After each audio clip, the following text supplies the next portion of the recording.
Go.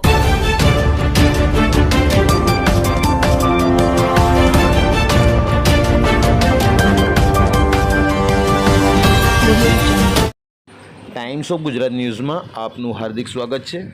વાત કરીશું આજના મુખ્ય સમાચારની। વડોદરા શહેરમાં વડોદરા મહાનગરપાલિકાની દબાણ શાખાની team deputy commissioner Shri Sureshbhai તુવેર સાથે દબાણ શાખાના અધિકારીઓ સાથે પોલીસ પ્રશાસનના રક્ષકો સાથે આજરોજ ફરીવાર યાકુતપુરાના અડાનિયા પુલથી કિશનવાડી વિસ્તારના દબાણોનો સફાયો કરવા પહોંચ્યું તંત્ર। ડેપ્યુટી કમિશનર શ્રી સુરેશભાઈ તુવેર સાહેબને સામાજિક કાર્યકર હુસેનભાઈ મુલતાનીએ જણાવ્યું કે વોર્ડ નંબર 6માં સમાવેશ વિસ્તારના યાકુતપુરાના મુખ્ય રોડ ઉપર 6 મહિનામાં ઘણી વખત દબાણો હટાવવામાં પહોંચ્યું હતું તંત્ર, તો વડોદરા શહેરના અન્ય વિસ્તારોમાં થયેલ દબાણોનો સફાયો કેમ નહીં? વડોદરા સ્માર્ટ સિટી બનાવવી જ હોય તો મારો પણ તમને સાથ સહકાર છે, તંત્રને રહેશે, પરંતુ કોઈ વાલાદોલાની નીતિનો ઉપયોગ થવો જોઈએ નહીં। દબાણો વિશે ટૂંક સમય પહેલાં મ્યુનિસિપલ કમિશનર શ્રી અરુણ મહેશબાબુએ સભામાં દબાણો વિશે એક નિવેદન આપ્યું હતું।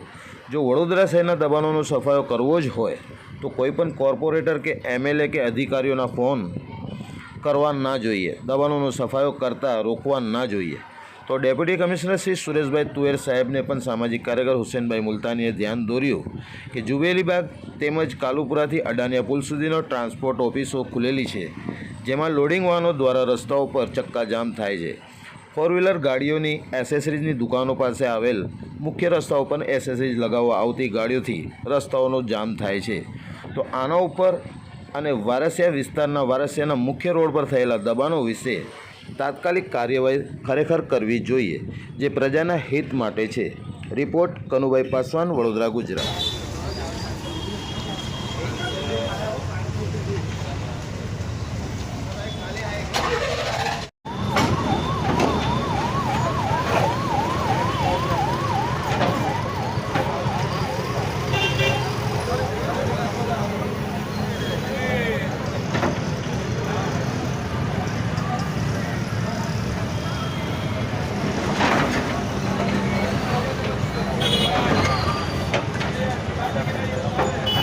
જે કોર્પોરેશનના અધિકારીઓ છે એ જે દબાણ સકર ઓટલાઓ છે તોડી રહ્યા છે।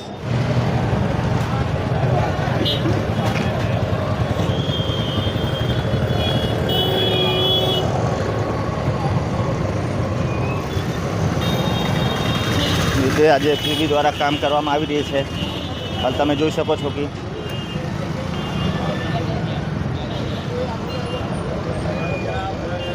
જે કોર્પોરેશનના દબાણ શાખાના અધિકારીઓ છે અત્યારે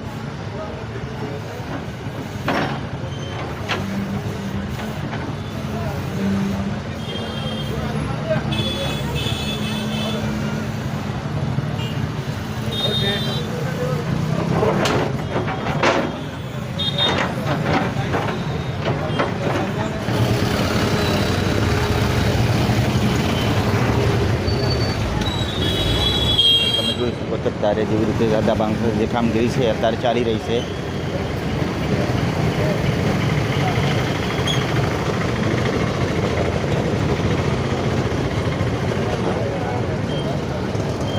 હાલ તમે જોઈ શકો અત્યારે એ દબાણ શાખા સક્રિય થઈ છે। જે જેસીબીઓ દ્વારા જે બાંધકામો છે આ ગેરકાયદેસર બધા તોડવામાં આવ્યું છે। હાલ તમે જોઈ શકો છો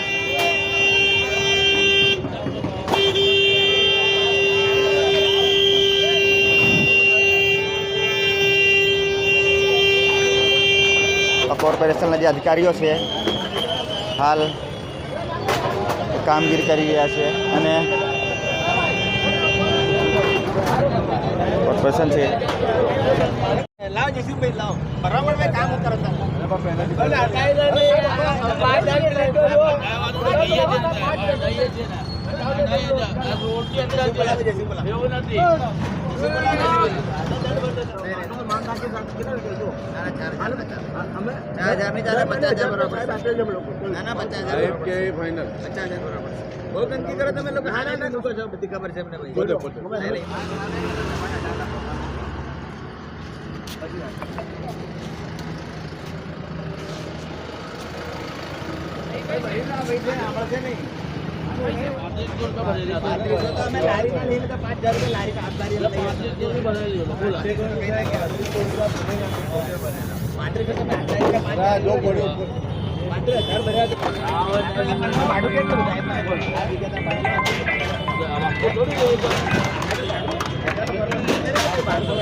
દબાણ શાખા કામગીરી ચાલી રહી છે એના વિશે તમે શું કહેવા? દબાણ શાખાની જે રીતની કામગીરી ચાલી રહી છે તો વડોદરા શહેરના અડાનિયા પુલથી લઈને કિશનવાડી સુધીના દબાણો હટાવવાનો ઝુંબેશ ચાલી રહી છે, જેમાં ડેપ્યુટી કમિશનર સુરેશભાઈ તુવેર દ્વારા આ મુહિમ ઉઠાવવામાં આવી છે.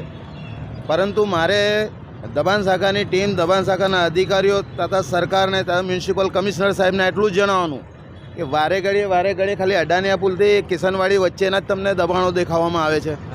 વારસિયા વિસ્તારના અંદર તમે જઈને જોઈ લો, અડધા રસ્તા ઉપર દબાણો છે, ત્યાં કેમ એમને દેખાવામાં નથી આવતું? વારે ઘડીએ આ જ દબાણો અહીંયા ગાડીથી ઉઠાવવામાં આવે. તમે વડોદરા શહેરમાં ઘણી બધી જગ્યા પર આ દબાણો છે. સરકારને શું, સરકારના અધિકારીઓ ખાલી અહીંયા ગાડીની દબાણોને સફાઈ કરવા માટેનો પગાર ચૂકવવામાં આવી રહ્યો છે. પ્રજાને કોઈ તમે એ રીતનો વ્યવહાર કે વેપાર કરવા માટેનો કોઈ તમે એવી રીતે કોઈ મુહિમ ઉઠાવી છે કે તે લોકો ધંધો કરી શકે, બિઝનેસ કરી શકે? વારે ઘડીએ આ એક જ વિસ્તારમાંથી દબાણોનો સફાયો કરવામાં આવી રહ્યો છે, તે નિંદનીય બાબત છે. સુરેશભાઈ તુવેરને અમે જ્યારે જાણકારી આપી તો કે ના, બધા અહીંયા ગાડીથી બધા દબાણો ઉઠાવવાના, તો દબાણો ઉઠાવો, અમે ના નથી કહેતા. અને વડોદરા શહેરને પૂરેપૂરું સ્માર્ટ સિટી બનાવો. ચારે બાજુના દબાણો હોય છે તો તમારા જે સત્તાધારી પાર્ટીના અધિકારીઓ દ્વારા તેમને જાણ કરે કે અહીંથી નહીં ઉઠાવવાનું, અહીંથી નહીં ઉઠાવવાનું, તો ત્યાંથી તમે લોકો ઉઠાવતા નથી. તો કેમ આ વાલાદોલાની નીતિ કરવામાં આવી રહી છે? અમારો સરકાર સામે ને કોર્પોરેશન સામે આ વિશે સખત વિરોધ છે. ગયા અઠવાડિયે પણ એ દબાણ શાખા આવી હતી. વર્ષના અંદર 10 થી 12 વખત દબાણ શાખાની ટીમો અહીંયા આગળ આવે છે. મને લાગે છે કે સરકારને જે પ્રજા ટેક્સ ચૂકવી રહી છે કે અહીંથી જ એમનો પગાર વસૂલ કરવામાં આવે છે એવું લાગી રહ્યું છે. જે રોડ રસ્તાઓ ત્યાં તો ક્લીન આ રોડ રસ્તો તમારા મોટામાં મોટો રસ્તો છે, કેમ આના વચ્ચે તમે ડિવાઈડર નથી નાખતા? ડિવાઈડર નાખો તો બે બાજુ આવવા જવાનો રસ્તો બની જાય, તો રસ્તાના ઉપર જે બી દબાણો થતા હોય તે પણ ના થાય. તો ડિવાઈડર તમે વચ્ચે નાખો ને. ડિવાઈડરની બી કમ્પ્લેનો કરેલી છે, અરજી કરેલી છે, પાસ બી થાય છે ડિવાઈડરો. કેમ કામગીરી કરવામાં નથી આવતી ને પ્રજાને હેરાન કરવામાં આવી રહી છે? આ એક નિંદનીય બાબત કહેવાય ને ખોટી વાત કહેવાય. ડેપ્યુટી કમિશનર સુરેશભાઈને બી આ વિષયને ખાસ ધ્યાન દોરું છું કે વારે ઘડીએ આ વિસ્તારના અંદરનો દબાણનો સફાયો કરો છો તો વડોદરા શહેરમાં પણ દબાણોનો સફાયો પૂરેપૂરો વારે ઘડીએ જે યાકુતપુરાનું દબાણ શાખામાં એ બધું રસ લે છે, એટલે એના વિશે તમે શું કહેવા માંગશો? યાકુતપુરામાં જેવું મલાઈ મળતી હોય ને એવું લાગે છે એ લોકોને. કંઈ આગળ કોઈ મલાઈ હોય, ઘી હોય, એટલે શુદ્ધ થવા માટેની અહીંયા આગળ એમને આ બધું દેખાઈ રહ્યું છે. પણ ખરેખર અમે કહીએ છીએ કે વડોદરા સ્માર્ટ સિટી અમને જોઈએ છે, નથી જોઈતી એમ નહીં, પણ તમે લોકો એક જ બાજુ દબાણોનો સફાયો કરશો, બધી બાજુ તમે કરો ને. અમે તો ખુશ છે કે વડોદરા શહેર ચોખ્ખું થાય, રસ્તા પહોળા થાય, રસ્તાઓની વચ્ચે મોટા રસ્તા હોય તેમના વચ્ચે ડિવાઈડર નાખો. કેમ નાખવા મને ત્યાં એના વિશે કેમ કાર્યવાહી કરતા નથી તમે લોકો? એટલે આ એમના વિશે તમે શું કહેવા માંગશો? બસ કમિશનર સાહેબને એટલું જ કહીશ ને કલેક્ટર સાહેબને બી આ જ રજૂઆત કરું છું કે આ વિષય ઉપર ધ્યાન દોરે ને પબ્લિકને જે આ રીતે ખોટી રીતે હેરાન કરવામાં આવે છે. વારે ઘડીએ આ જ વિસ્તારમાં અડાનિયા પુલથી કિશનવાડીનો જ રસ્તો ખાલી દેખાય છે, પણ બીજા બધા રસ્તા નથી દેખાતા જ્યાં દબાણો છે. તો કમિશનર સાહેબને કહું છું કે વડોદરા શહેરની પૂરેપૂરી મુહિમ ઉઠાવે અને તરત જ વડોદરા શહેરને સ્માર્ટ સિટીના અંડરમાં લે, એ રીતની અમારી રજૂઆત છે. સામાજિક કાર્યકર હુસેનભાઈ મુલતાની. હાલ તમે જોઈ શકો છો અત્યારે જેવી રીતે સામાજિક કાર્યકર હુસેનભાઈ મુલતાની છે આ મુહિમ ઉઠાયા છે. જે કોર્પોરેશનના ડેપ્યુટી કમિશનર છે સુરેશ સર. હાલ તમે જોઈ શકો છો અત્યારે જેવી રીતે times of Gujarat news Vadodara Gujarat. આ વોર્ડ નંબર 6ના યાકુતપુરા રોડથી અડાનિયા પુલ પાસેનો વિસ્તાર છે. ત્યાં મોટા પ્રમાણમાં ગેરેજવાળાઓ જૂના વાહનો વગેરે મૂકીને દબાણ કરતા હોય છે, ગંદકી કરતા હોય છે. તે દબાણો હટાવવાની અને પેનલ્ટી કરવાની કામગીરી અત્યારે ચાલુ રહી છે. કયા કયા વિસ્તારમાં છે સર? અહીંયા કુતરાવાડીથી માંડીને જાકુતપુરા થઈને અડાણીયા પુલ સુધીનો વિસ્તાર છે તેના તમામ દબાણો આજરોજ દૂર કરવામાં આવેલા છે. If you like this video, then like, share and subscribe to Mirror Now.